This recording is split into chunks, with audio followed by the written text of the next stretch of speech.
Gentlemen, we've got this cover, mate. We've got this cover.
Imagine being a 16-year-old and throwing everything into your job of protecting the United Kingdom, defending the realm, making sure your fellow citizens are safe and secure. You serve 20 years. You expect to be rewarded for your success and your service. Instead, you leave the armed forces. There is little or no help given to you. You're left to your own devices. You lose all your structure. You struggle with PTSD. You sink into a life of drug addiction, alcohol dependency, and homelessness. This is not fact. This is not fiction, sorry. This is fact. This is the United Kingdom in 2026, where we abandon people who protect this country in favour of people who illegally invade this country.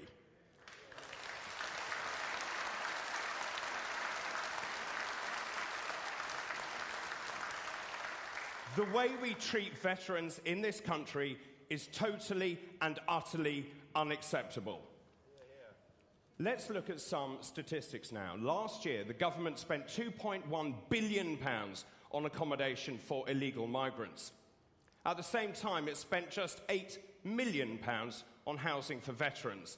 That is just 0.3% of the budget spent on illegal migrants. 1 in 400 veterans are homeless. We don't even have an efficient programme to house veterans. The government's helpline, Operation Fortitude, is routinely letting veterans down with their appalling wait times, and staggeringly, it refuses to house any veterans with a partner. That is ludicrous. And the real irony is this. The government is importing and housing people who often do not share our values or respect our culture, whilst failing those who have actually fought for this country and everything it represents. And meanwhile, there are some illegal migrants who have even fought against our country. That is utterly shameful.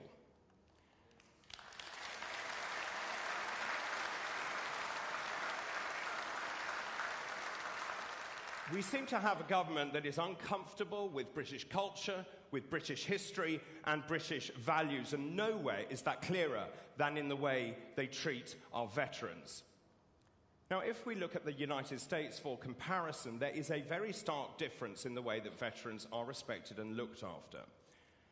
Take veterans' mental health, for example. Around 17% of veterans report having mental health issues like PTSD after their service. Now, in the United States, roughly £5,000 is spent annually per veteran on mental health support. And yet here in Britain, that figure is closer to £1,000 per head. That is not because we can't afford to do better, it is because our priorities are wrong.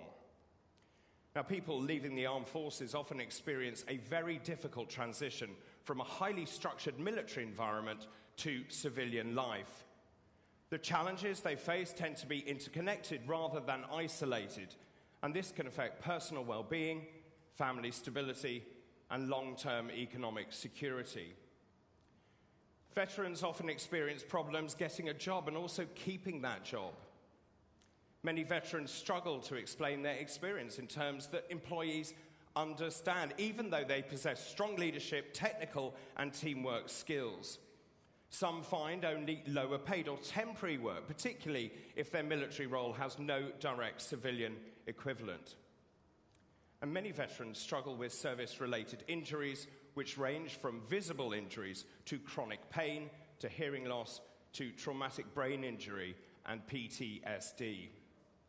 Veterans often face long wait times to see clinicians, and they struggle to get the help they so desperately need. And the transition to Civvy Street is complex, and it's very challenging as well. Veterans often struggle with a loss of identity and a loss of sense of purpose. Military service provides a clear mission, a rank, and a sense of belonging. And losing this can leave veterans feeling directionless, isolated, and depressed. The strain on families is often overwhelming. Whilst being reunited with families is something that most have longed for, the reality of being stuck at home means there is a much higher risk of divorce or family breakdown. Some veterans struggle with anger and impulse control.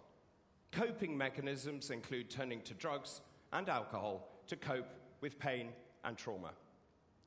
Now, given all of the above, you would expect there to be dedicated help and support to aid the transition to civilian life.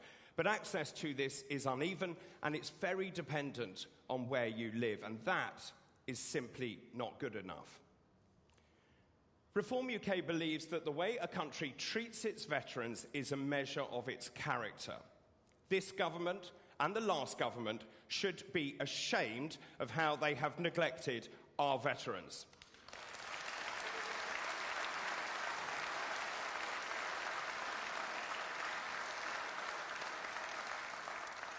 Reform UK is underpinned by our three values of family, community, and country.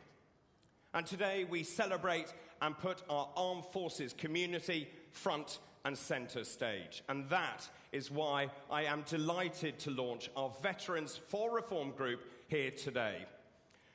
Reform UK is here to say clearly and unapologetically, those who have served this country should always come first.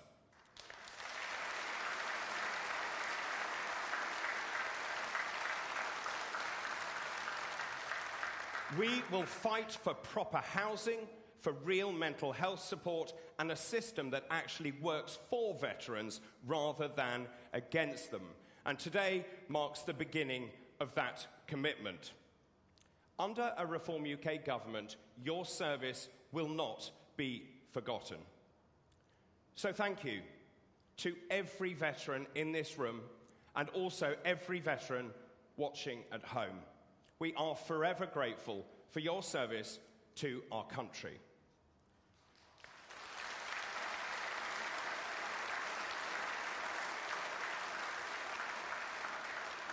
Your duty, your loyalty and your bravery acts as a poignant reminder of the fundamental British values at the heart of our national identity, the ones our party will fight to preserve.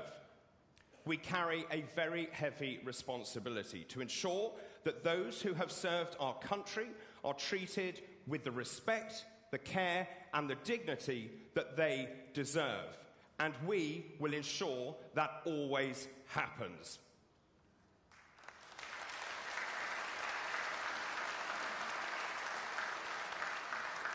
Well, our first speaker is a man with over 25 years of military service, serving in every conflict over the past 3 decades, completing over 400 operations. Now, after cancer treatment forced him to leave the military, he founded Pilgrim Bandits, a social enterprise helping military veterans with their transition into civilian employment. Please welcome the President of Veterans for Reform, Matt Helier.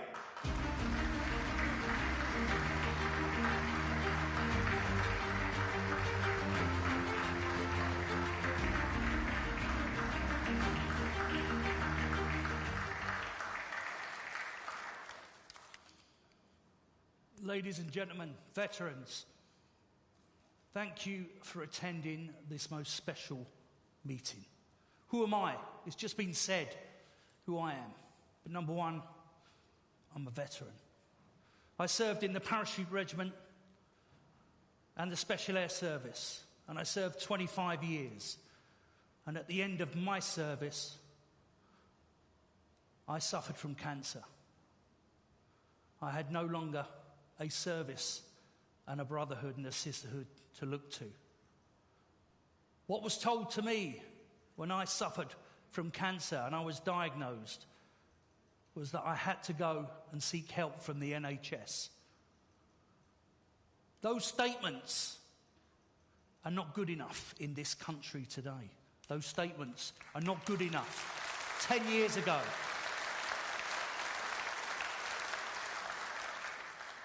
I have fought on every battlefield since the 1980s, and I still serve this nation now in some of the battlefields, helping their social enterprises and looking after other nations to ensure that they can flourish like we are, or we will, once reform are in.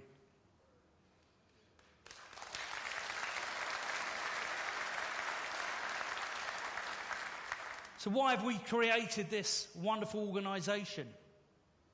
We have created this to create policy from bottom up.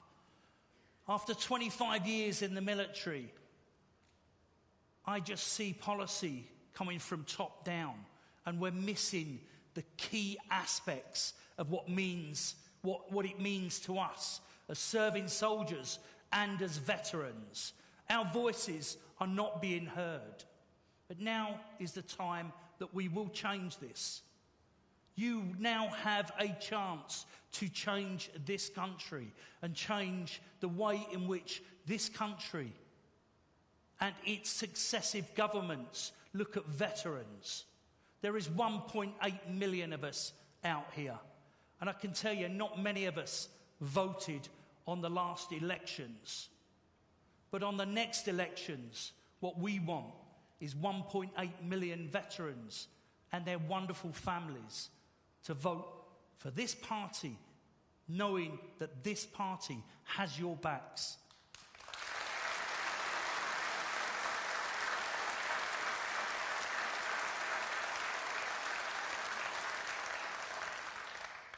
So, Veterans for Reform. We want to get around the country. We want to create a group that is dedicated to be your voice in the political forum. We want you to change and create policies that are worthwhile. And we want you to take back your country, because it's your country that you fought for. Our aim is pretty simple. And being in the military, we keep it simple, stupid. No British military veteran will be left behind.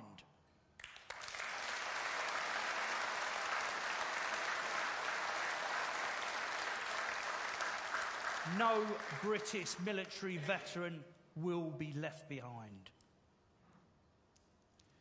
We have some key objectives.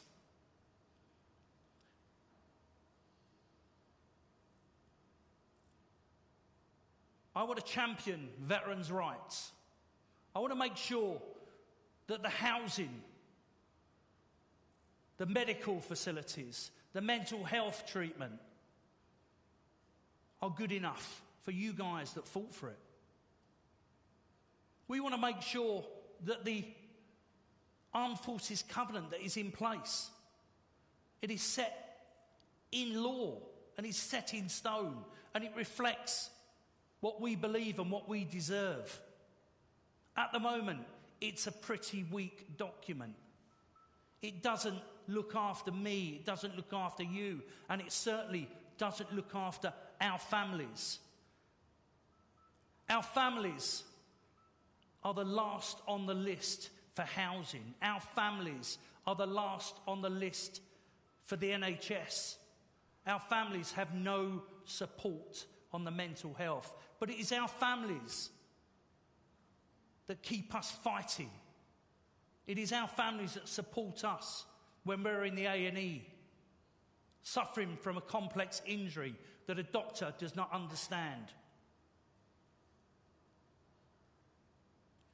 So we must look at this, we must revise, reflect on what we bring, and we must have these options in place to ensure that we can push forward and we can make this country great again. I want around-the-clock, 24/7 assistance for anyone. 14% of suicides, the percentage of suicides this year has risen by 14%. Some of my friends are on that list, and it breaks my heart that we are letting those down. There's people in this room that are suffering from mental health. And I seem to feel that the military is not the problem. It's the way we grew up. I grew up in a council estate in South London. By the age of 13, I was fending for myself. We joined the military for a reason. We joined the military because it is our family. It gives us support. When we leave the military, that's when the problems start. We go back to what we used to be. We need that camaraderie. We need that support. And that support comes from being 100%, 24/7 available for us. Why are we special? You know, people ask me, why are we special? Well, you and your comrades have left blood and limbs on battlefields, fighting for Queen and now King and country. That's why you're special, because you've signed on the dotted line and you've given your all in the name of this country. That support needs to be key. We have Op Resolve, Op Restore and Op Courage in place. It has huge, huge waiting lists. The NHS doctors that run it are already overworked and underpaid, as we know. We've come up with a system, or we're working with people, with enterprises, to ease that system. And I want to work with outside agencies and charities to provide a bespoke service for our veterans. It has been done before. And in the UK Special Forces, there is the model that works, that we have a private donor that puts a private healthcare policy together. And you know what? It doesn't cost billions. It doesn't cost £7 million a day like we are spending housing illegal immigrants. That's what we need. And that's what we've got to work towards.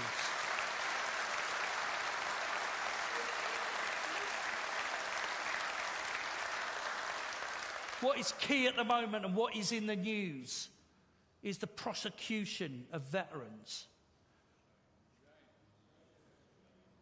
Especially Op Banner. I served 4 tours in Northern Ireland, and I understand what it means and the complex cases that we faced. On my second tour in Northern Ireland, my patrol was hit by a pressure pad.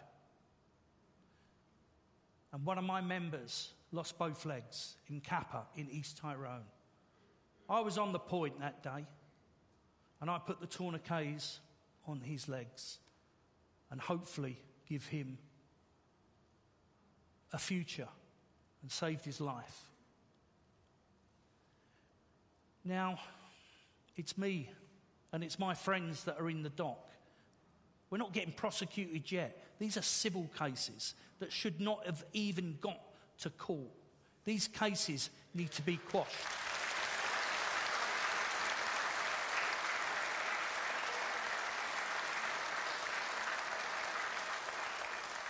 They need to be quashed, and we've seen the leader of this party put out a huge statement that prosecutions for military veterans will be pardoned. But it's also the ongoing cases that we will look at, and we will put in a robust law to ensure that you guys do not have to face a law court, a civil court. Because do you know what? You done what you were told. And I don't mean that. I mean that you followed the rules of engagement. And I see my friends in the dock. I don't see generals, and I don't see lawyers in the dock, because they are the people.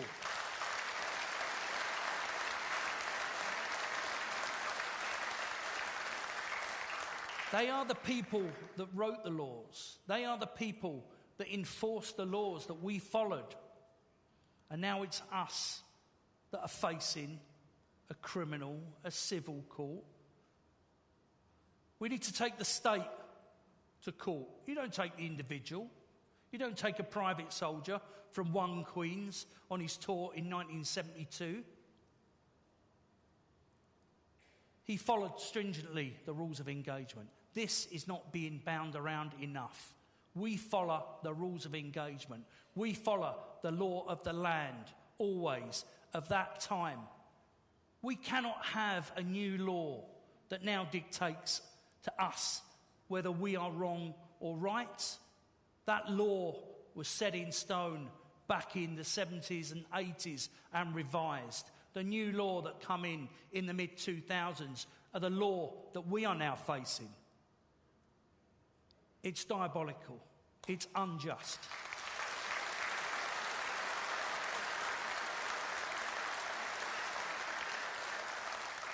This party is the only party to make the bold statements. We must get behind veterans reform. We must have your voice and we must have your vote if you want things to change. My last key objective is something that I sat down with Chris Parry who is our honorary president. Chris is a Falklands War hero. Chris has written lots in defence. He is absolutely key to this movement. But he highlighted our financial problems. The government of today is looking at your pensions, your war pensions, your service pensions. They are the next thing to be hit because this government does not like veterans. You've seen it. There is no law. There is no immunity. They are after us in every single way. We're going to safeguard your pensions. But what also makes me sick is that this government has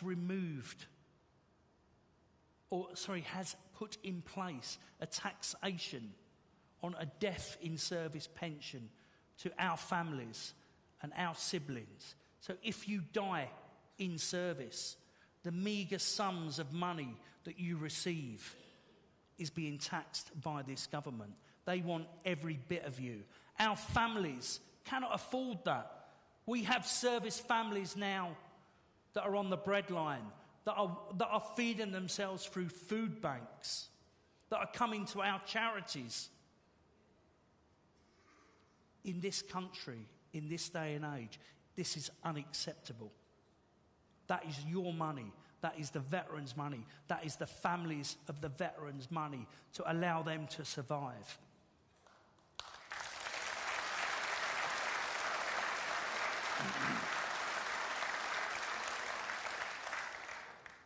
To remember, we're never going to leave you behind.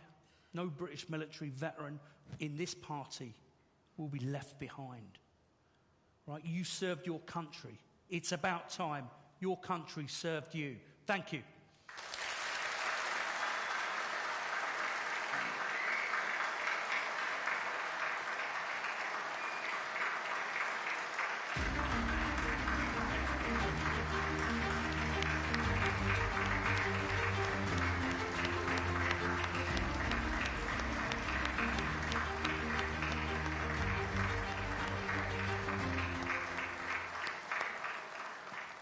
Well, our next speaker is a woman who has been a formidable Member of Parliament since her dramatic election in May of last year.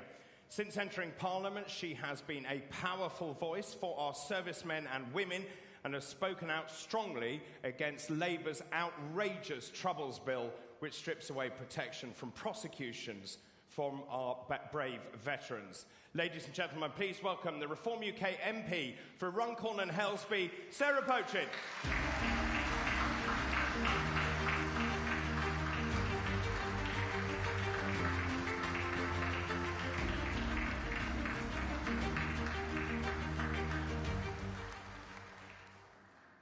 Good morning, everybody, and to those behind as well. It's such an honour and a privilege to be here today for the launch of Veterans for Reform. Having been brought up in a military household myself, I am keen to take every opportunity to support and speak up for all veterans. Now, I know I have not served myself, and that makes me feel very humble standing here in front of you all. But my father served in the British Army, in the Gloucesters, and it feels entirely natural for me to use the platform I now have to advocate in every way I can for the well-being of our brave veterans.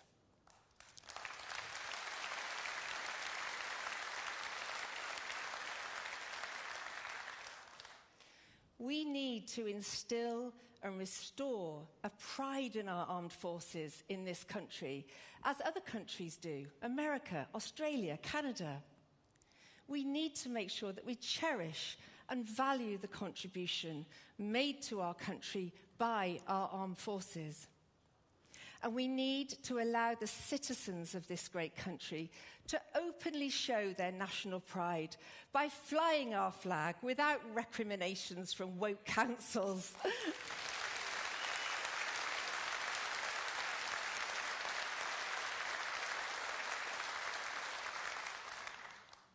we need to do so much more in this country to educate our young people as to why they should be proud of our veterans and to understand the sacrifice that veterans make defending this great country and their democracy. Young people need to be taught about military history and national pride. What is taught?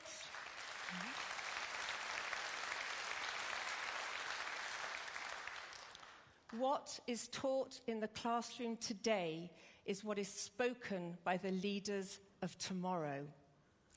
They must be taught that without your sacrifice, they could not freely speak their mind, freely demonstrate on our streets, or be free to challenge the status quo.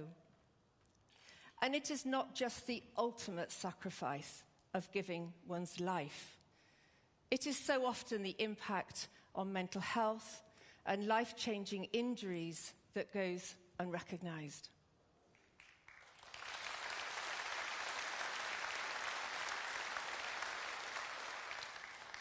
I often reflect whether the generation growing up today, if ever tested by conflict, would find within themselves the same courage, sense of duty, and willingness to serve in the way those in this room did.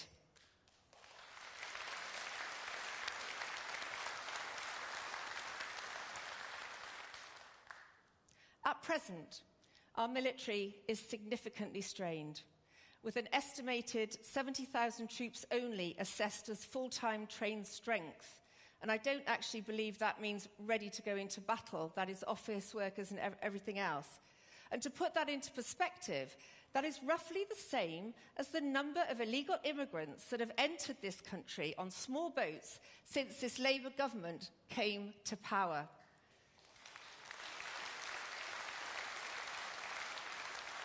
That is a frightening statistic, particularly when many of those illegal immigrants are young, fighting-age men from a culture quite different to our own and with a different set of social values.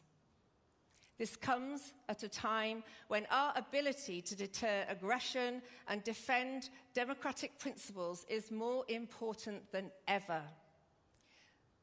Now, successive governments have not put enough money into our defence budget. The countries of Europe have been forced to reconsider how much they contribute to NATO and to the funding required to be the presence we need to be to stand firm in the face of hostile regimes.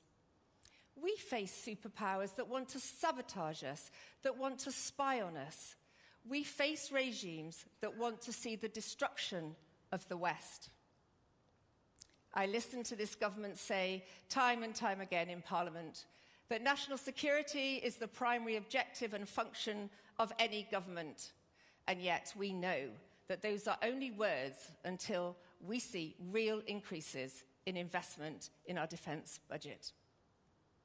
Defence spending is currently 2.3% of GDP, or £66 billion. This Labour government has pledged to increase defence spending to 3.5% by 2036. But John Helier has just recently said that this is only an ambition. Well, we know what that means. And we know we have a recruitment problem. How do we attract young men into our armed forces when they can't be sure that the actions they take on the battlefield, following orders, will not come back as prosecutions in the future?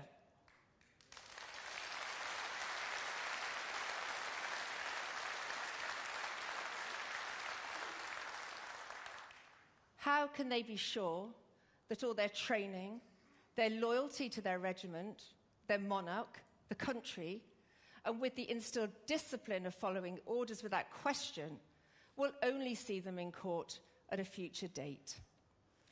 A recent letter to the government, written by a group of generals, said that for a soldier today, the enemy is not just what is in front of them, but is now the lawyers behind them. That is such a powerful phrase, such powerful words. And I speak often in Parliament with a strong voice and a true sense of conviction on how wrong this new Troubles Bill is being introduced by the Labour government. The Legacy Act of 2023 is not perfect. But this Troubles Act will see vexatious prosecutions start up once again.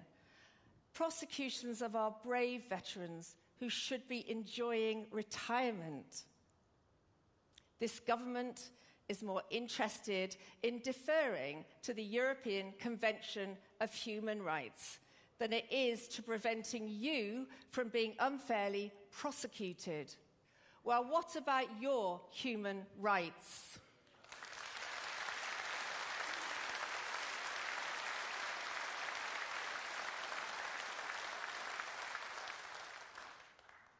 They will see immunity given to terrorists, yet reopen inquiries into our brave veterans. This is no way to treat those who would give their lives to defend their country. Terrorists do not deserve human rights.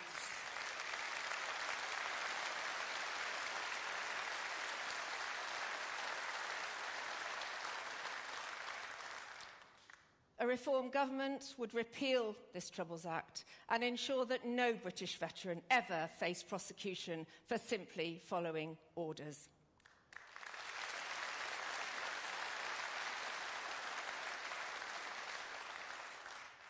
Now, my father, my dad, he did 3 tours of Northern Ireland, and I grew up in a household watching the horrors unfold on the news of the latest IRA attack. I remember how devastated my dad was when Lord Mountbatten was blown up. I remember how difficult it was to watch the Queen shake hands with Martin McGuinness. I can't imagine what it was like for my mum for all those years at home with 2 children, never knowing whether her husband would be blown up or shot, captured, tortured. Now, my dad, like all of you, I'm sure, didn't share the horrors of what he experienced. But he, like you, would have died for his country. I am so proud of my father, and of all of you, and of all of our armed forces. And as veterans, you need protecting. You need a government that prioritises you. We know that this Northern Ireland Troubles Bill will, in time, become an Iraq bill or an Afghanistan bill or whatever else is facing us down the line. But it is not just from the courts that we need to protect you. 2,180 veterans were assessed as homeless in 2024-25, an increase of 17% in 3 years. And several charities actually estimate this figure at as many as 4,000. We need to make sure that no veteran is ever homeless, lonely, hungry, or in fact needs anything. Under a reform government, veterans will be made a priority on housing lists.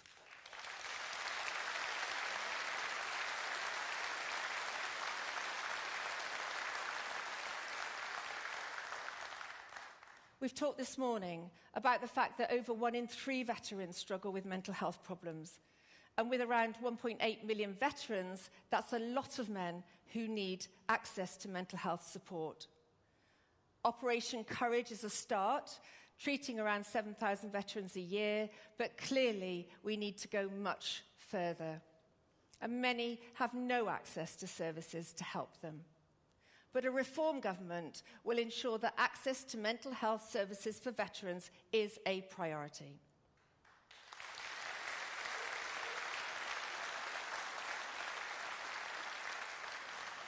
Now, before I finish, I'd like to share some of my fondest memories of army life. Going to the NAFI. I remember going to the NAFI with my mum. The Christmas parties for the army children were amazing, although I seem to remember my dad and his colleagues enjoying those parties, I think, a bit too much. I remember sitting on the bar in the mess, eating curry at a very, very young age, and I just loved it. I remember playing with my brother in the back of an army lorry. Oh, I remember your ration packs with the boiled sweets. Oh my God, I loved that. And seeing my dad in his mess kit looking so handsome. What woman wouldn't fall for one of you guys in your mess kits? I would have... In fact, I've got a picture of my dad in his mess kit standing next to Lord Mountbatten by my bed. I would have been a great army wife, I think, but sadly, none of you ever asked me, so I ended up marrying a builder. There we go. Sorry, Johnny, if you're listening to that. I love you dearly. But to conclude, I'm proud of this country, and I'm proud of our armed forces, and I'm so proud of our veterans, and I'm truly humbled to be in your presence.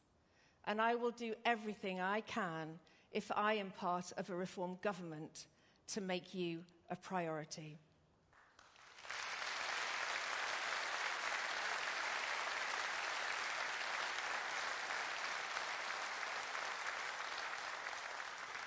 Through our new Veterans for Reform group, we will listen to you and we will represent you with the gratitude and the respect you deserve. Thank you.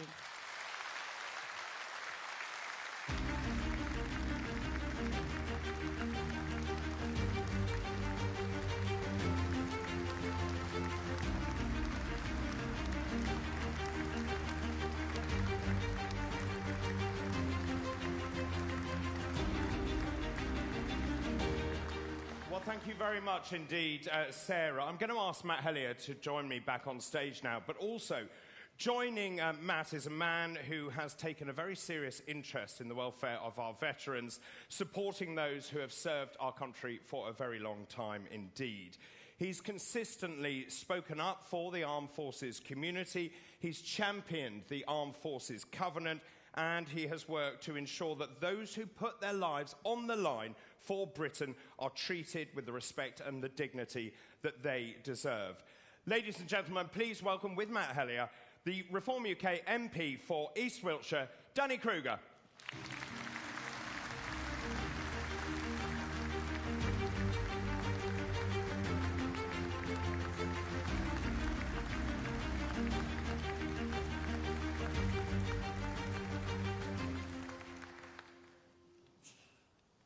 Good to be sat here.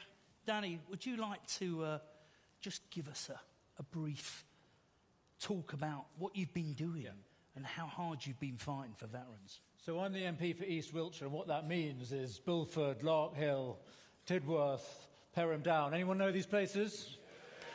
Okay. Anyone from these places right now? Have I got any voters here? A couple, all right.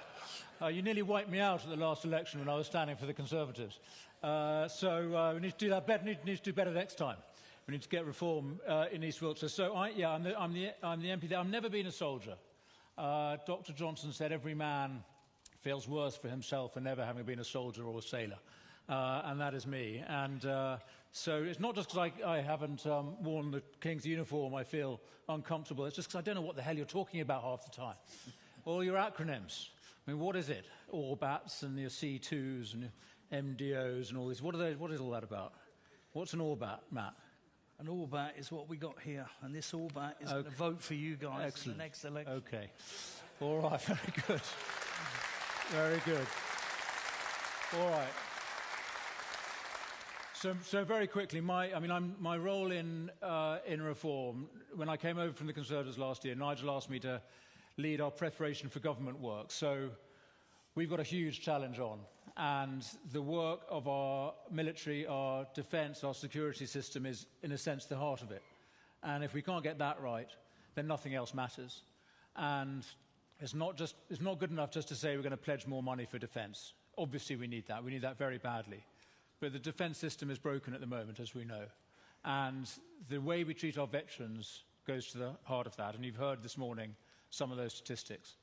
So my job is to work with Nigel and our other colleagues and with Matt, and crucially now with Veterans for Reform, to develop the plans for how we're going to organise ourselves in government, ahead of government, so that when we go in, we have a plan. We're not just going to Nigel's not just going to walk into number 10 and the generals say, "Welcome, Prime Minister, here are your orders," which is what other Prime Ministers have had.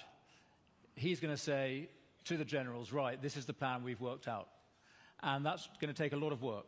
So, Matt, thank you for what you're doing, and thank you all for the help you're going to give us in developing our defence policy and, crucially, working out how we put defence people and their families at the heart of our mission. So that's what I need your help for.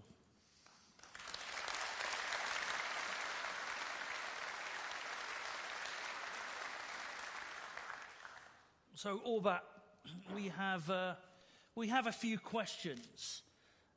Some people have put some questions to us, and I'd like them just to raise the hand. Rudy, is it Rudy Kenyon? Kennedy, over here. Rudy, you've got a question that you want to poise. Good morning. The question I have is, how will veterans' concerns be addressed in Parliament by reform before the next general election? And to put it simply, what can and will we do now and not just what we plan to do in the future? Thank you. Thank you. So listen, we're only a little party in Parliament. We're growing. You might have noticed. We're getting there. We're catching up on the SNP. That's my target. But we're still only a little half a row of MPs. But we make a lot of noise. You notice that pretty much every PMQs, if you watch that, is about reform. So they're listening to us. And what we say, others follow. And there are things that we can do. I mean, Nigel Farage basically saved the Chagos Islands last week. Do you appreciate that?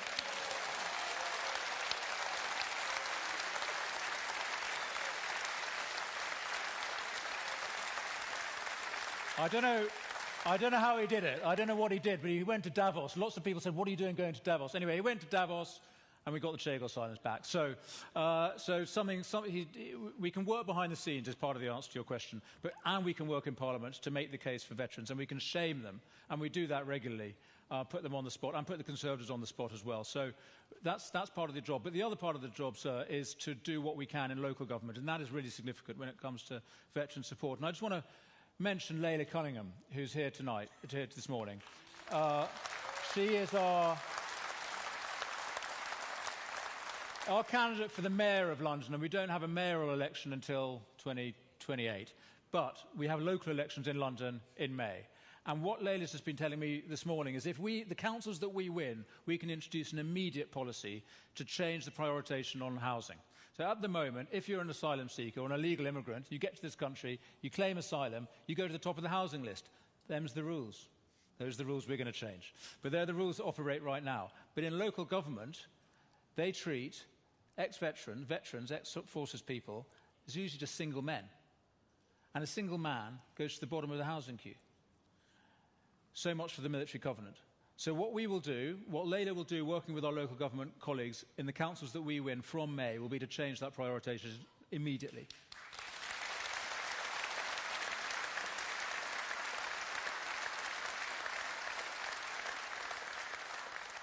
And Danny, I think it's up to us in this room and the wider audience to get the statistics and the real-time information to the councillors so they can feed up to Leila and our future MPs, so they know what the state of affairs are. They know what the problems are firsthand. And that's what this is all about. Yep. Adam Knights, I think we have a question.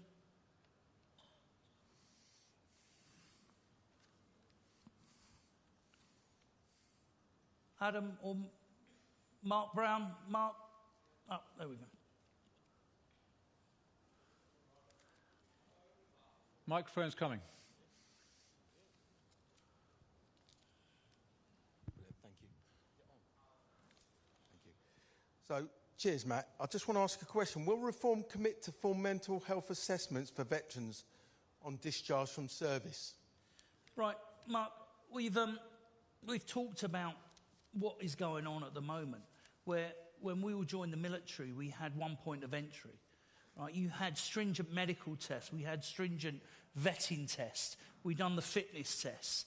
Now, when I speak to all of us and our younger community as well. They're leaving the military, okay? They're leaving the military in a number of different hosts, whether it's an early release, whether it's a medical discharge, or whether it's the end of their service. Not many of these guys and girls, are going through the stringent medical procedures that should happen. Now, I like the basis that Australia and the protocol that Australia follow. Okay, when you leave the military, it predicts what your injuries are going to be. So if you served a full time, it would predict that you were probably going to have a knee replacement before the normal age for knee replacements, because you've run around with lots of weight. It understands that you have gone through complex mental health situations, okay? And it will already predict the treatment. So you will leave, and I'm not saying this is what we're going to do, I'm saying this is what should be done as a base level, what we should use as an example. When you leave, you get a medical card, something that I'm really looking into. So you get a medical card for private healthcare, okay? You get a lump sum in your hand that predicts that you are going to be incapacitated, okay? You are going to need assistance. So some of you guys here who are disabled veterans, and close to my heart as I run a disabled veterans charity, is that you get a lump sum, but there's nothing, there's not much money. But who is looking after you in 20, 30 years' time? That money doesn't last that long, and the payment process that we get, we have to go through a court of law just to get some sort of compensation. Now that costs us millions of pounds, but it also costs the government millions of pounds. And more importantly, us as taxpayers, we're the ones that are paying for this. So we shouldn't be paying for that. We need to look at this process in detail and come up with an answer. And that's something Veterans for Reform will be looking into. As I said before, you deserve better. You deserve the best. So hopefully that answers your question, Mark. We are looking at things. You will get a better service without a doubt under reform.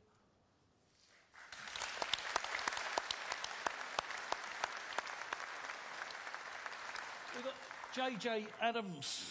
JJ.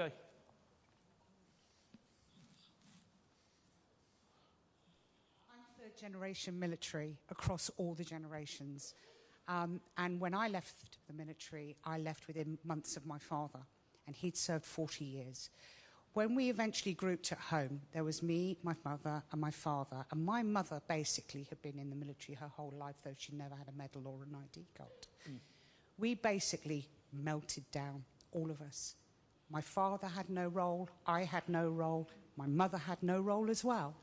I want to know what you're going to do for the whole family, because it's not just us and the partners, but it's the parents, it's the brothers, it's the siblings. There are huge ripple effects across families as well as communities. It's not just us that needs the support. I hate that expression, even though I've never been one. I hate that expression, I'm just a wife. You are not just a wife. Please don't say that. Because it means you've just said that my mother was just a wife. My grandmothers were just wives. My aunt was just a wife. And my brother's wife is just a wife. It's not acceptable. It's not unacceptable. And without our family support, children, wives, husbands, mums, dads, we wouldn't be here today. They're the people that pick up the pieces, make sure that we are fed, clothed, and we can go to battle. So the statistics that are telling us now, and I'll hand over to Danny to talk a little bit, but the stats are saying that service families are the very last in the queue for NHS. They're the very last in the queue for social housing. Now, that to me is fundamentally wrong. Fundamentally wrong. So it's something that is hugely close to my heart. I lost a son 2 years ago who looked after me, you know, supported us. So very close to my heart, and this will be addressed without a doubt. But Danny, what's your thoughts? Thanks. Well, thanks, Matt. Thank you for saying that. And, ma'am, thank you for what you've done and for what your family have done.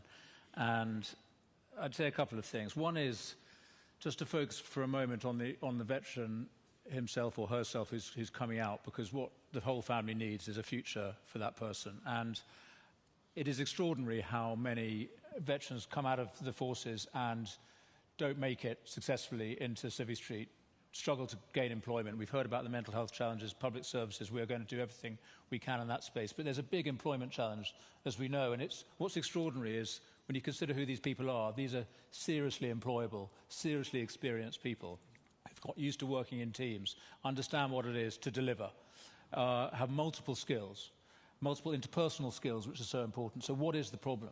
And part of the problem is employers don't know how to relate and how to identify and how to support veterans who come in through recruitment. And we're going to do what we can to help educate employers more. And we ourselves, as government, of course, are major employers. And a big mission that Reform has is to grow the parts of the public sector that need to grow. We're going to shrink a lot of it too, don't worry. We're going to make major headcount cuts across the civil service and across a whole bunch of the parts of the bureaucracy.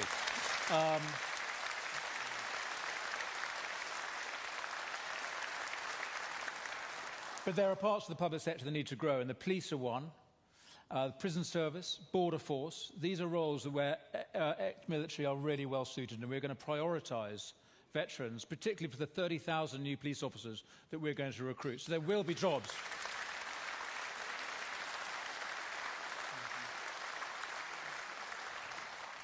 And then the other thing we want to do, and this is, I think, goes to the heart of your question, it's about the military community. It's recognising that we're more than individuals, right? All of us anyway, but the military know that most of all. And as you've said, madam, the home front, the family behind the soldier, is what makes him or her able to fight. So we recognise that. And one thing I've noticed in my constituency over recent years is an improvement in the what they call military-civilian relations. So, you know, the old model of the military living behind the wire and not really being part of the community they're in, that is changing, I think, for the better. You've got the rotations are getting longer, so people are based more in a place and they get to know the wider community. That is really helpful when they come out. And I think that's helpful for the families as well.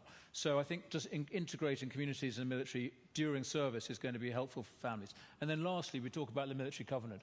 I'd be really interested in suggestions from Veterans for Reform about how we can broaden the covenant, not just to focus it on what it's supposed to be there for, which is ensuring that service personnel get treated properly and are not disadvantaged because of their service, but that applies properly to families. So how can we actually broaden the covenant, deepen it, make it more specific to the challenge of families, and ensure that, as you say, people who have served, whether in uniform or behind the soldier or the sailor or the airman, are properly honoured by our country. That is our mission.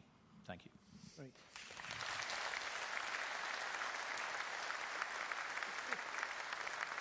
Just labour on that point. As a small charity, the Pilgrim Bandits, we recognise service families, and we give them the exact same benefits that we do for veterans, for their husbands and wives. So that is one option that we can do. We'll come back and we'll talk about the Armed Forces Covenant. We have, is it Mark Henry? Mark Henry.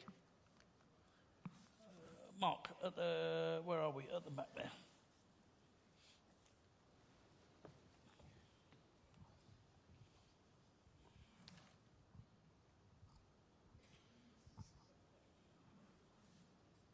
Thank you. Will Reform stick with the military covenant, or will you replace it with something else better?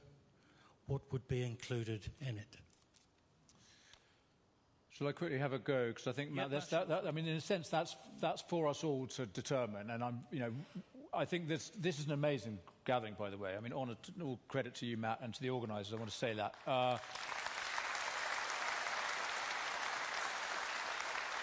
I mean, and just quickly, I mean, Veterans for Reform, I mean, there's going to be a lot of us, and it's brilliant. But we're doing this across across the population as well, all these different groups.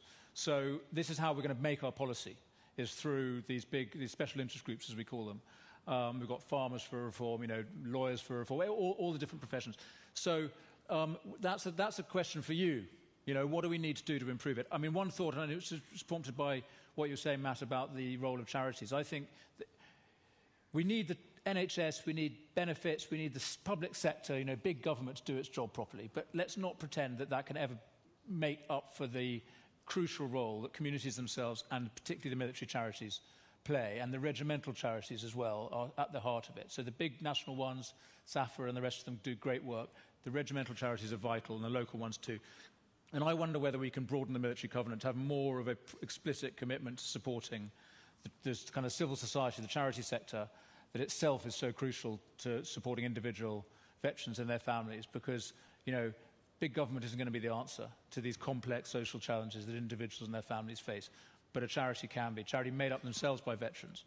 So I think rather than saying this is about what government can do, which is the sort of classic left-wing way of thinking about it, well-meaning and necessary, obviously, to get government to do its job, but what can society do as well? And so I think building that into the covenant more explicitly might be part of the answer. But as I say, let's all talk and work that out. That's a process for policy development over the next couple of years. The covenant needs our help.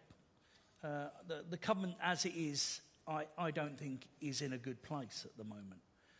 As a CEO of a military charity, we get no help. We get no help from the government. And we get no help from the government, actually. There are grants out there, but the grant system goes to the big charities who are members of COBSIO, and the military community will know that, is the Federation of Military Charities. But it leaves out the small charities, which are absolutely key in our communities. Small charities are part of your community. They are the ones that have been formed from the wives, the husbands, the parents of the soldiers that are injured or have died. And they are absolutely key as part of our community to spreading the word, making sure that all the veterans, the ones that don't want to be put in the limelight, are helped. And the issue of finance, I sort of touched on it on my speech, needs to be revised. Okay, it needs to be faster, and everyone in this room understands the painful process it is trying to get any assistance out of any of the large charities. And it's not the charity's fault. It's the processes that have been put in place that they must follow. We must get this. It must be in a timely manner, and it must be helping, because I 100% think that there are friends of mine that are no longer here who have committed suicide because they couldn't get the access to the charity or the organisation that they should. And in fact, there is a harrowing statistic that says that many, I think it's 2% of all veterans that died actually had a response from the charities. So we must look at this. This is a priority. We must be timely. We must get this money and assistance out to the smaller charities and to our veteran community.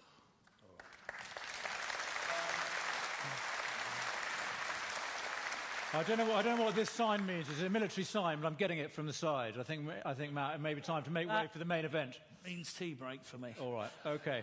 No. Right. Ladies and gentlemen, thank you very much. Hopefully we've answered some of your questions, but you can always come back. Grab us when we're going to have a pint, a bacon roll, and really grab us and, get those questions to us. We are now here to stay. We're going to be in your communities. So you're part of Veterans for Reform. And like I said, you served your country. Now it's time this country served you. But make sure we vote with our feet and we get up and we put reform on the map, because this is the only party that is helping veterans. Thank you.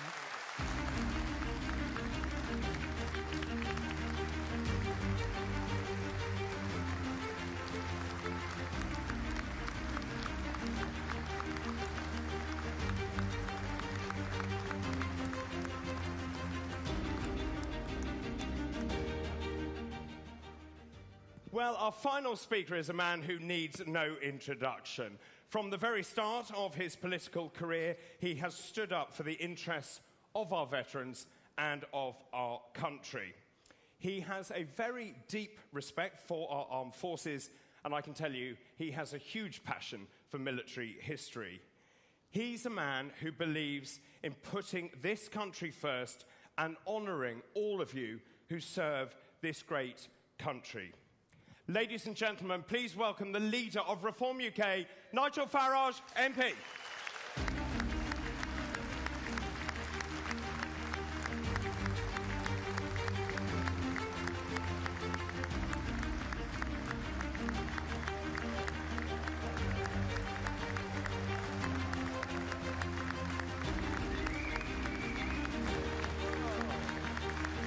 Amazing.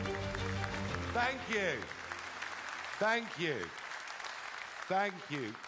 Well, thank you very much for that wonderful, warm welcome.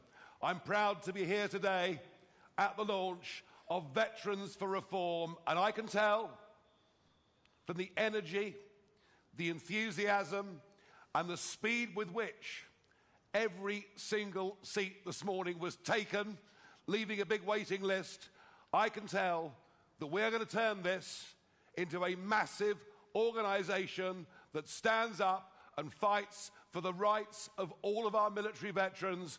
None of them ever should be left behind.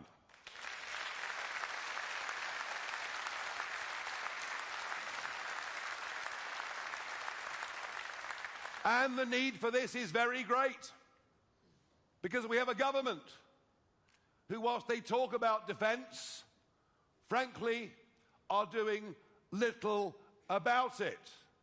Apart, of course, from not just giving away the Chagos Islands and the military base at Diego Garcia, which for our vital American allies is their single most important base anywhere in the world outside of America. No, he's not just giving it away. He's paying them to take off us what is rightfully ours.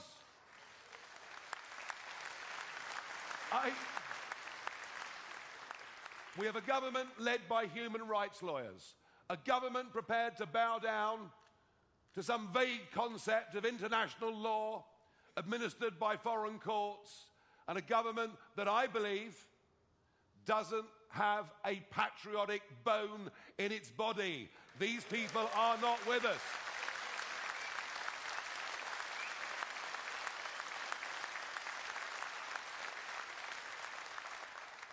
And of course, the prosecutions continue, not just of people who did their job in very, very tense, difficult and dangerous circumstances in Northern Ireland up to half a century ago, but now they're going for our special forces.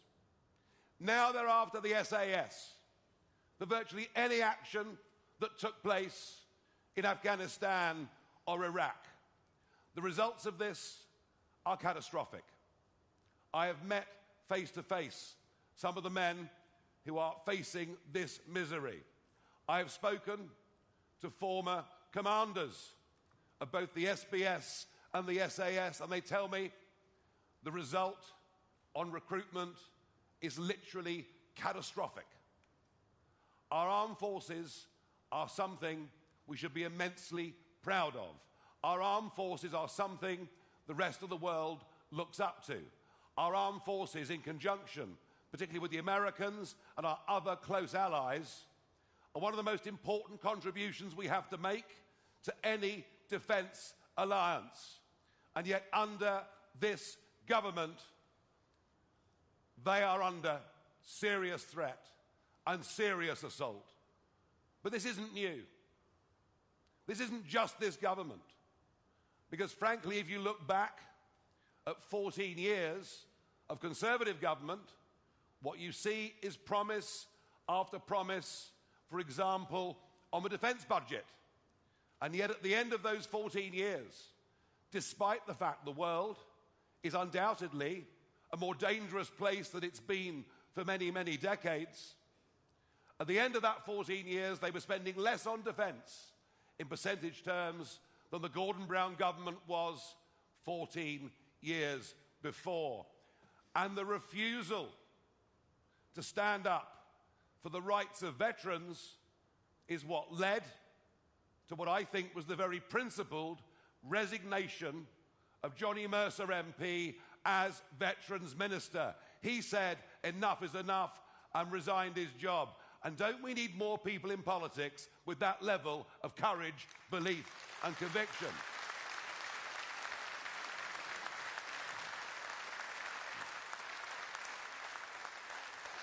Well, in the end, they did put some legislation in place, but it was legislation, frankly, that was never destined to work for reasons I'll come to in a short while.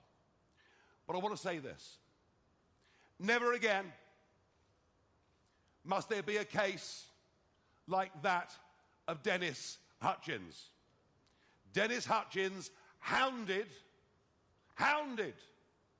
through the courts, arrested at 5 o'clock. I mean, a man in his mid-70s arrested at 5 o'clock in the morning for carrying out his duty in, as I've said already, those difficult, dangerous and tense environments that we faced in Northern Ireland. Dennis Hutchins hounded until the day he died, whilst every IRA terrorist faces no prospect of prosecution whatsoever. I am pleased that we have peace in Northern Ireland, but we're beginning to see that some of the surrenders that were made from the Belfast Agreement and onwards by the Blair government have led to this ridiculous situation. If we're going to absolve those who potentially were terrorists 50 years ago, the very least we can do is to absolve not just the memory of Dennis Hutchins, but all those now and in the future who may go through this process. And to that end, I promise you that a Reform government will end all of these vexatious claims taken against our veterans from conflict after conflict.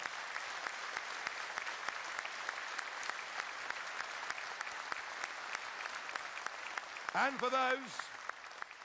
for those who've been found guilty under very dubious codes of the Human Rights Act, we will grant a royal pardon of mercy on their names.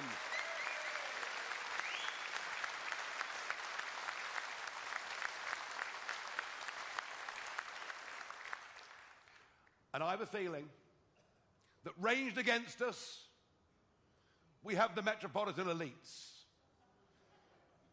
Ranged against us, we have the Human Rights Brigade. Yeah, I'm not too keen on them either, I've got to tell you. By the way, I did polish my shoes to come here today. I hope you've all noted. They're ranged against us, but I'll tell you increasingly who is with us. The silent, decent majority of law-abiding people in this country. They know the difference between right and wrong, and we're going to make sure, through the strength of this organisation, they clearly, loudly and consistently hear our voice, and many, many more will come to our support. But it won't just be the silent majority. We will even get more political figures, more public figures standing up and defending what we are fighting for. And one of those figures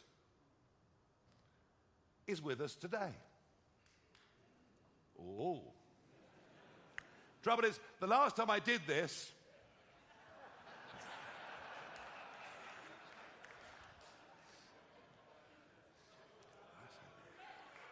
I said, please enter stage right, Robert Jenrick.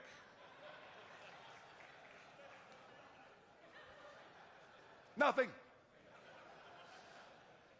I thought perhaps he changed his mind. And then he put some music on in the intermission. So I'll try it another time. Somebody who's reached high office in the cabinet, reaching up to the rank of Home Secretary, but was there during those years and saw the betrayal of both our current and our former military, and now has the courage of her, there's a clue, and now has the courage of her convictions to come and stand with me on a reform platform and speak to you today, because it's about time, isn't it? It's about time the establishment owned up to what they got wrong. She was witness to much of us. Ladies and gentlemen, would you please welcome to the stage former Home Secretary Suella Braverman. Oh.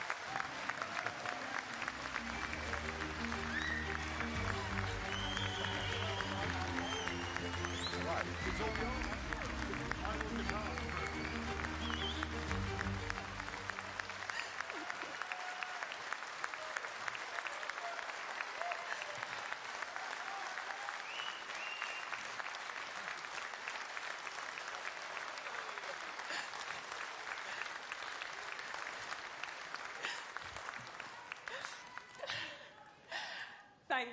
Thank you, Nigel, for that wonderful introduction. I feel like I've come home. I feel like I've come home. Thank you. And I've got to say, what an honour it is to be with all of you. Gallant, noble, brave servicemen and women. You've put your country first. You've sacrificed. You've given us everything. And from the bottom of my heart, I want to say thank you. Thank you for everything you've done for the United Kingdom.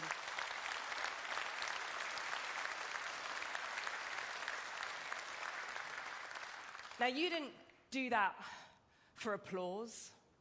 You didn't serve your country for reward. You did it because you believe passionately in the greatness of our country.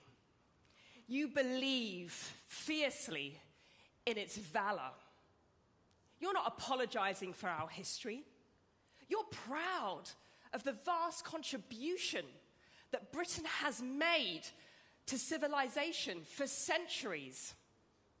And you have put your lives on the line in phenomenal acts of bravery, time and time again, ultimately because of love. Love of our dear country.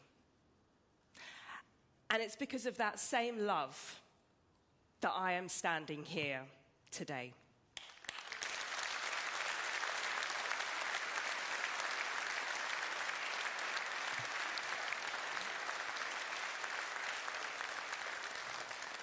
I too share that love of our country. I inherited it from my parents. They came to this country with nothing in the 1960s. My dad wasn't even 20 when he was kicked out of Kenya and came to the United Kingdom. My mother was an 18-year-old girl when she was recruited by the NHS in Mauritius. They came here and they devoted their lives to the service of this country because of gratitude. Gratitude for the stability and the opportunity that this country gave them.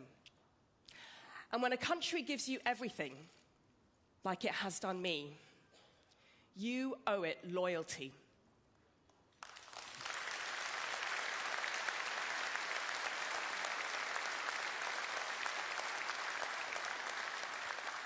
And loyalty demands honesty. And honesty compels me to say this today. Britain is indeed broken. She is suffering. She is not well. Immigration is out of control. Our public services are on their knees. People don't feel safe. Our youngsters are leaving the country for better futures elsewhere. We can't even defend ourselves, and our nation stands weak and humiliated on the world stage. So we stand at a crossroads. We can either continue down this route of managed decline to weakness and surrender, or we can fix our country, reclaim our power, rediscover our strength. I believe that a better Britain is possible. And because I believe that is possible, today I'm announcing that I resign the Conservative whip.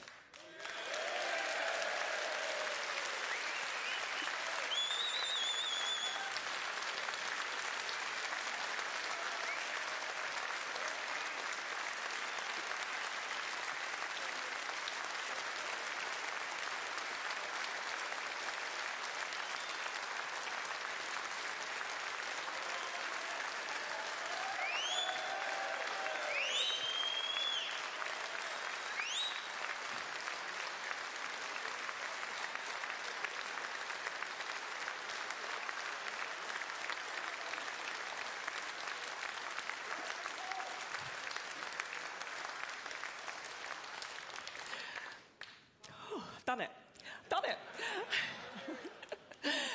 I resigned the Conservative whip and my party membership, a party membership of 30 years. It's gone. It's over today. And because I believe with my heart and soul that a better future is possible for us, I am joining Reform UK.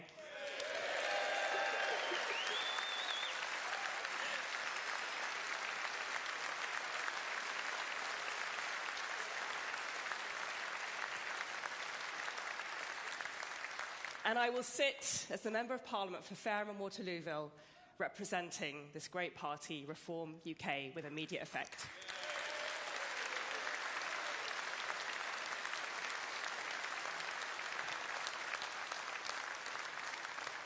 Now, I haven't taken this decision lightly, and I know there'll be some people, particularly in Fareham and Waterlooville Conservatives, who will feel sad and disappointed by this. I will explain my reasons in full later on today.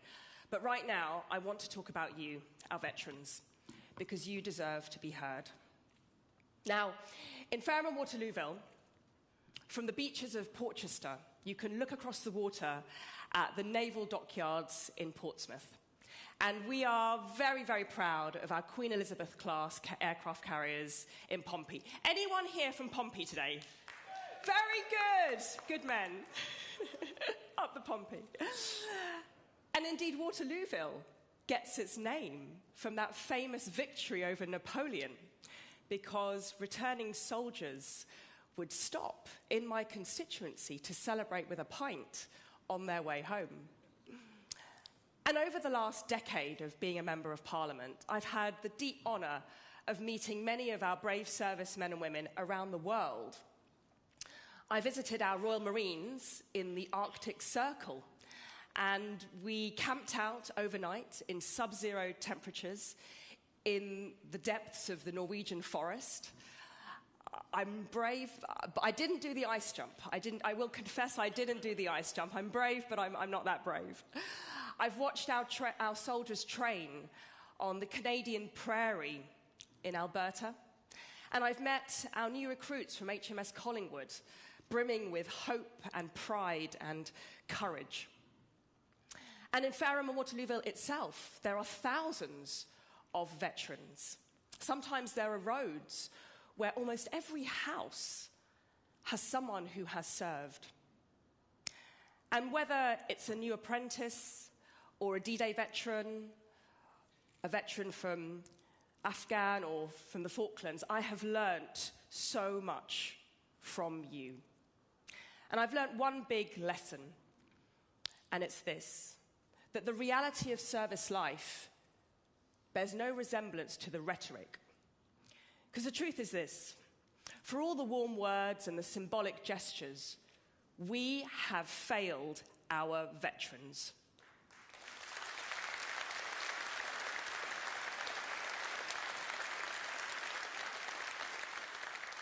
I've met too many veterans whose housing just isn't good enough.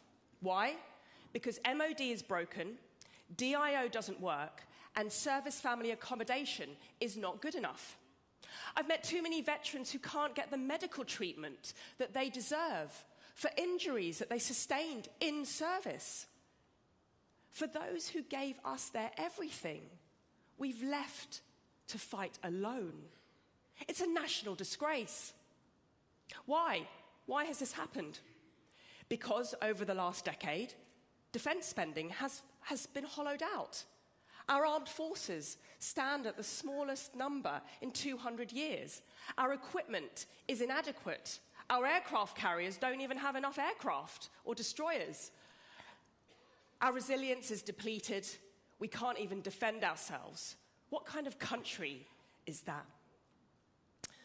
And the biggest scandal of all, the relentless pursuit of our brave servicemen through the courts decades after their duty has been done. The biggest scandal.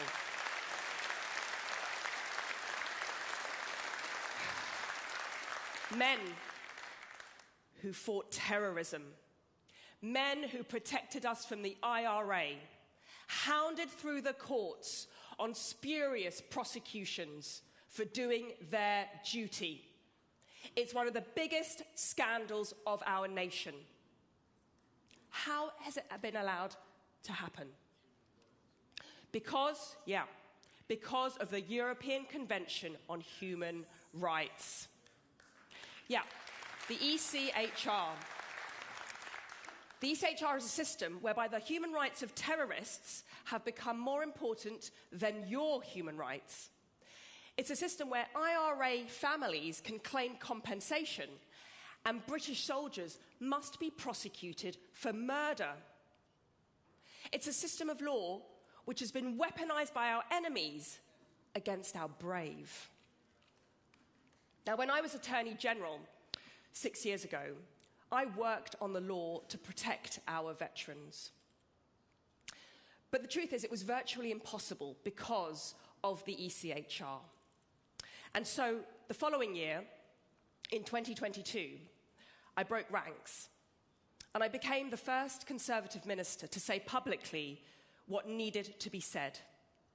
That the United Kingdom must withdraw from the European Convention on Human Rights.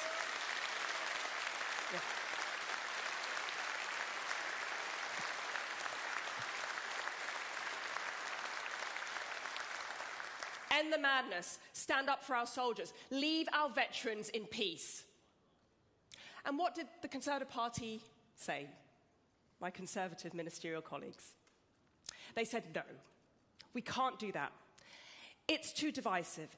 It's too difficult. It's too dangerous. Not the right time. You see, even those who are leading the Conservative Party today failed to understand what needed to be done, and they opposed me. You see, when it mattered, when we had the majority, when we had the power, indeed when we had the duty, the Conservative Party utterly failed to do the right thing for the British people.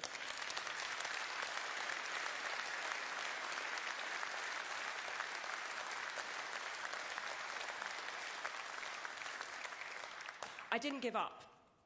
The following year, when I was Home Secretary, I tried again. This time, I pleaded personally with the Prime Minister himself. What did he do? He ignored me, then he blocked me, and then he sacked me. All the while, promising to the British people that he would do whatever it takes to stop the boats and protect our veterans. Saying one thing in public, doing the total opposite in private.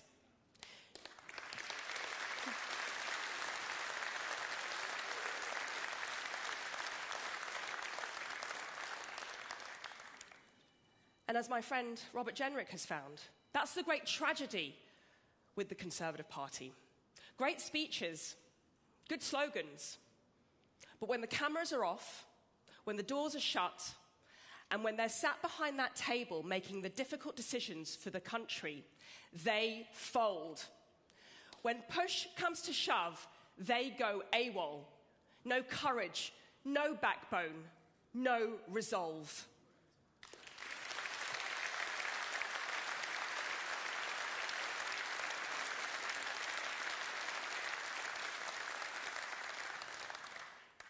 even today, their so-called promise to leave the ECHR. It's a lie. It's a lie. Half of the Conservative MPs are dead against it. Another group don't even understand it. And a mere handful sincerely believe that it's the right thing to do. So I'm calling time. I'm calling time on Tory betrayal. I'm calling time on Tory lies. I'm calling time on a party that keeps making promises with zero intention of keeping them.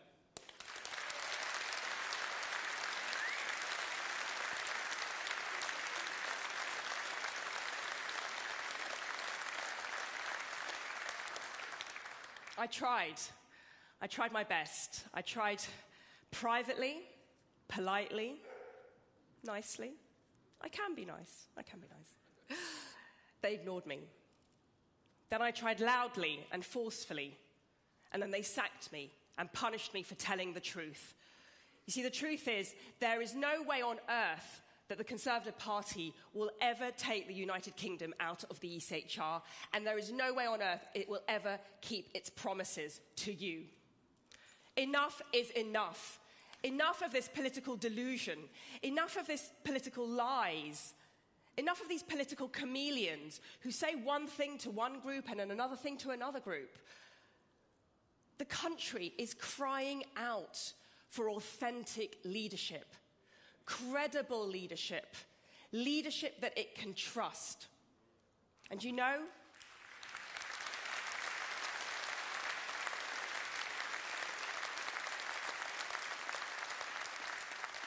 how you can tell if someone is authentic and credible?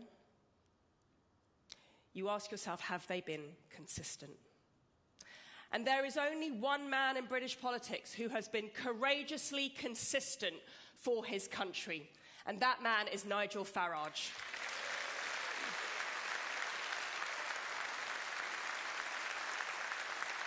It's true. It's true.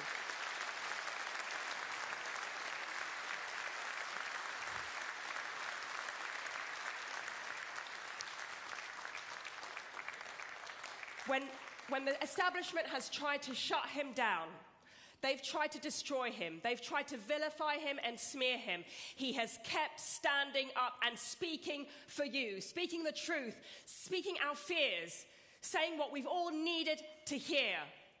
He's not backed down in the face of vicious onslaught, vicious vitriol and backlash.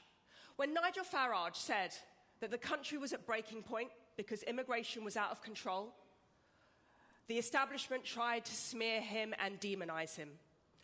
But he was proven right, and the British people backed him. When Nigel Farage said that the EU was destroying democracy, the government tried to shut him down.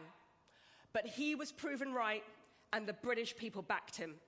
And today, when Nigel Farage is the only political leader with the backbone to say that Britain is broken and Reform UK will fix it, the mainstream parties are doing everything they can to destroy him. But you know what? They won't do it. Because Nigel Farage is right, and the British people are backing him. Thank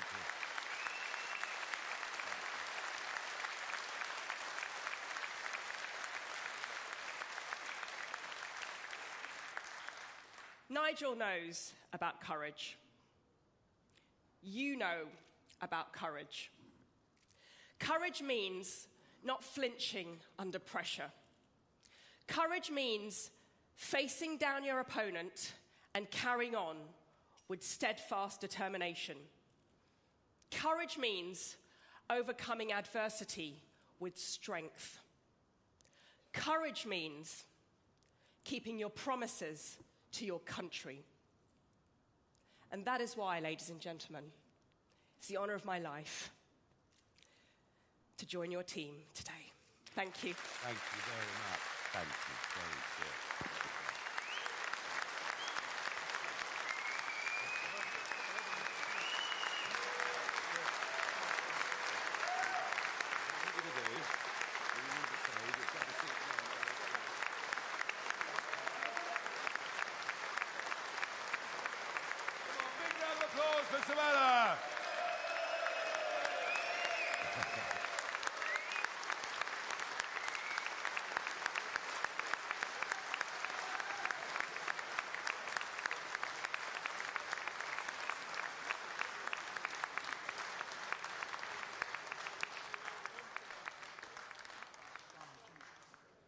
Well, what about that? What about that? And a big boost for Veterans for Reform and for the party as a whole. And she was right about one thing. We have to remove the barriers. We have to remove the barriers to the right things being done. And I'm afraid, whatever the good intentions of the European Convention on Human Rights over 3/4 of a century ago, it is no longer appropriate for the 21st century world. We will remove the barriers to justice for our veterans and much else by leaving the ECHR.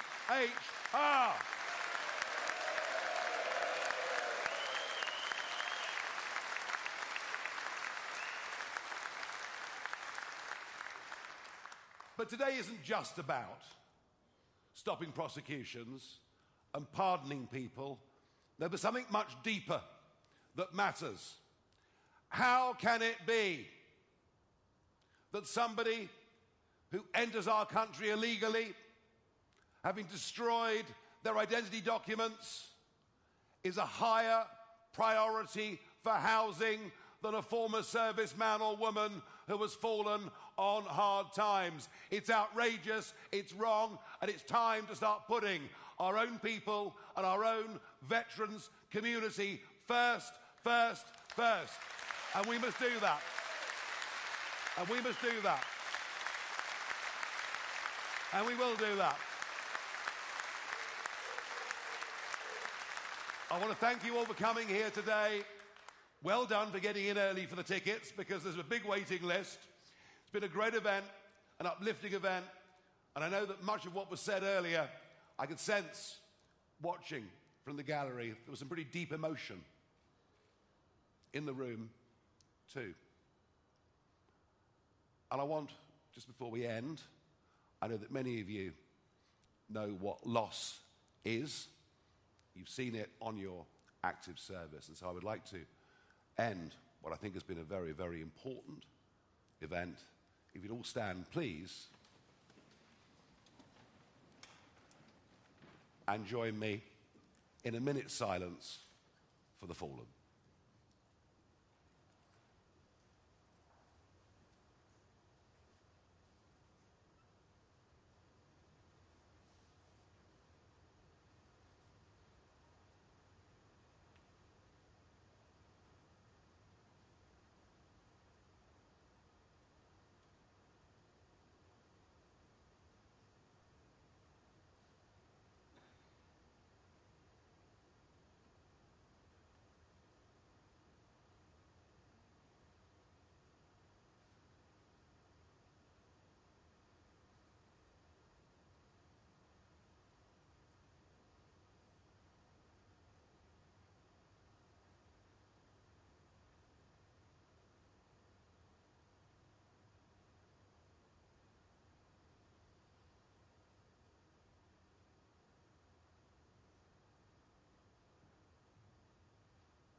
Very much indeed, everybody. And I'll leave you with our piper. Thank you very much indeed.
1, 2, 1, 2, 1.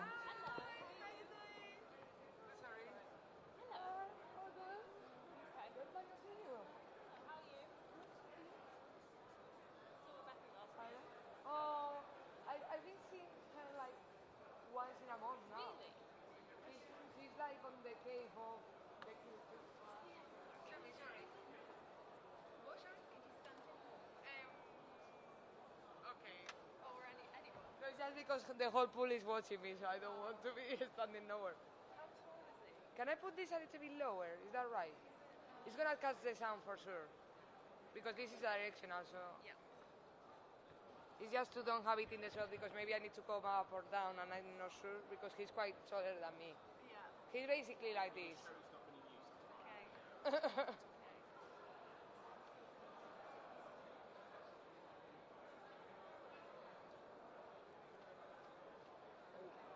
Maybe here or something like that?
Yes. Yeah, you've got to get with it. Well, there you are. Yeah, so.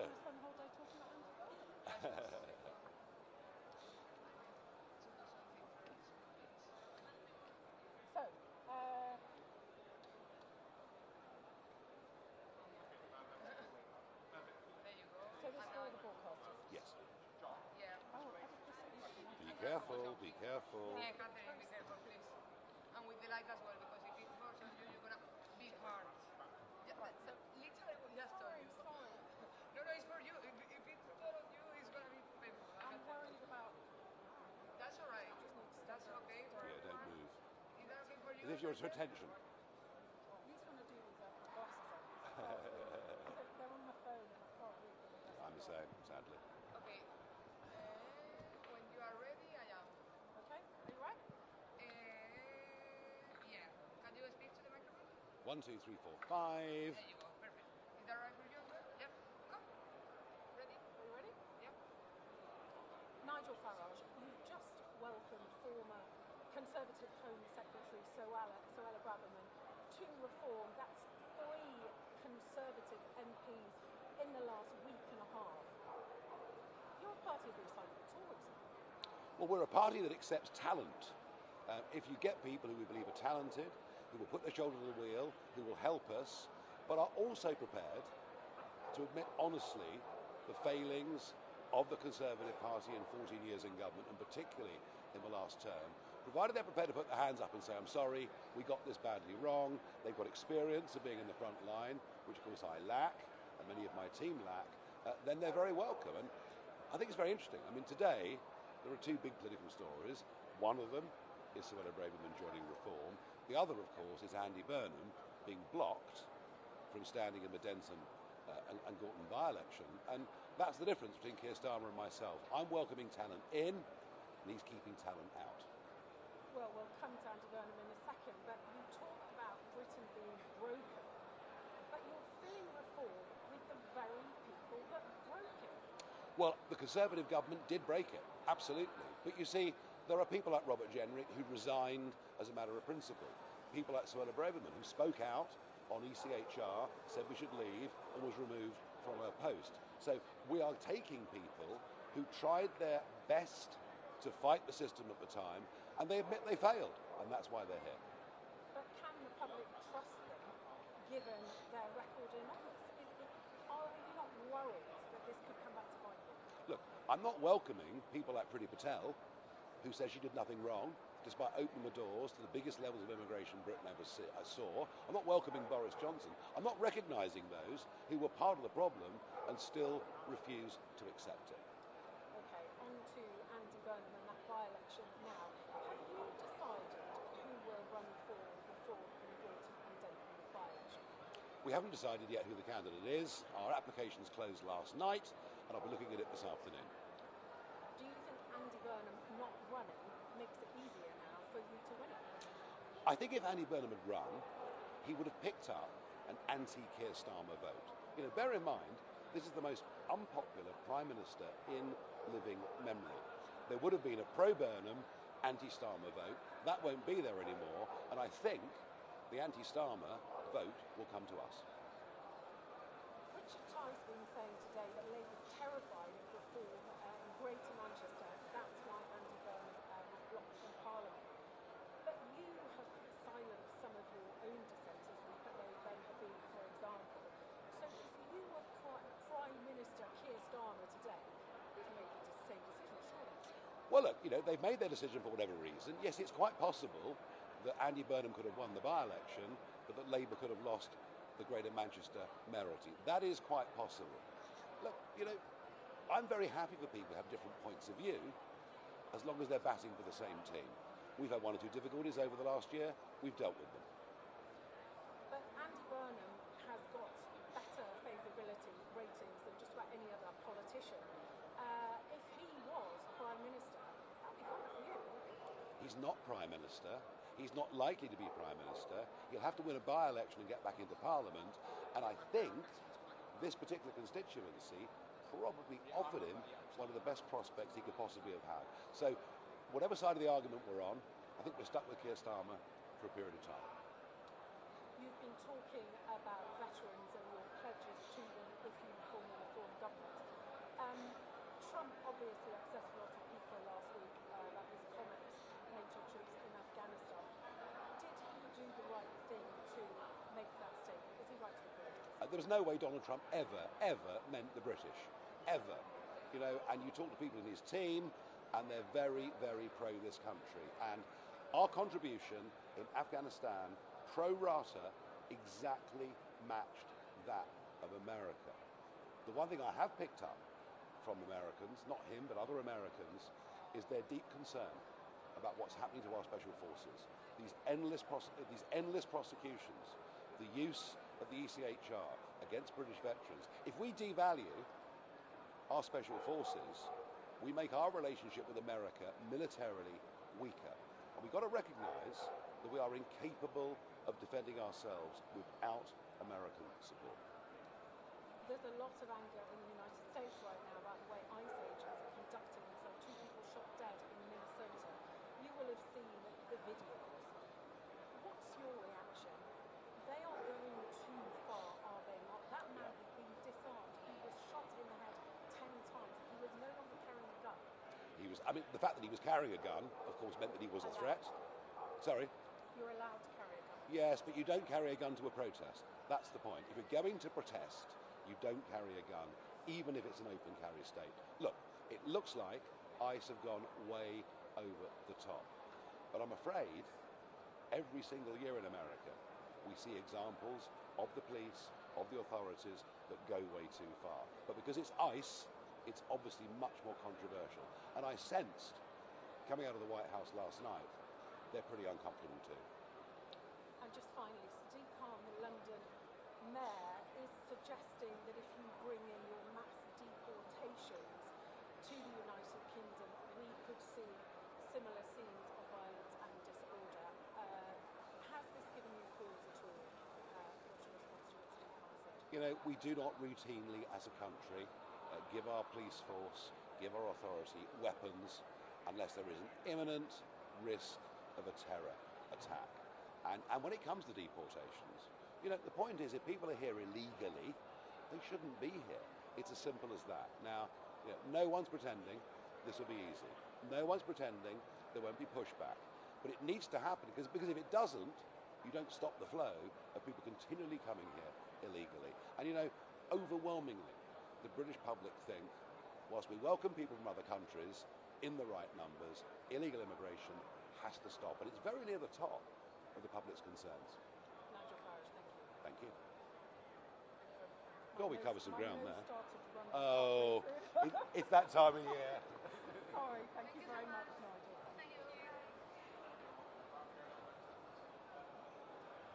Okay, I'm going to confirm that everything is fine. Let's see if they want me to do a live. And then let's see.